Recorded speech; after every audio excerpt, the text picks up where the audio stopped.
माझं नाव संदीप जोशी आणि ही माझी आई शोभा महादेव जोशी.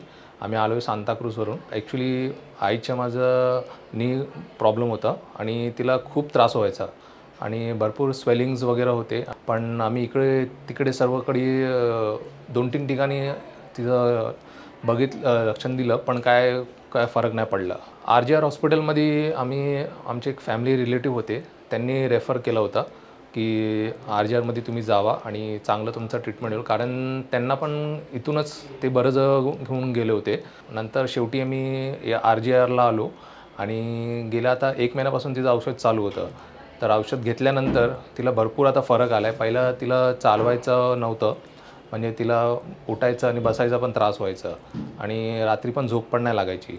पण आता सध्या गेल्या 1 महिन्यापासून आम्ही इथं औषध चालू आहे आणि भरपूर म्हणजे तिला भरपूर फरक आला आहे. आता जे पायाला मुंग्या यायच्या ते पण नाही आता येतं आणि तिला आता चालतं फिरतं चांगलं व्यवस्थित होतं. तर मी पण रेफर करीन की RGRमध्येच यावा आणि डॉक्टरांचा खूप खूप धन्यवाद. RGR हॉस्पिटलचा खूप खूप धन्यवाद.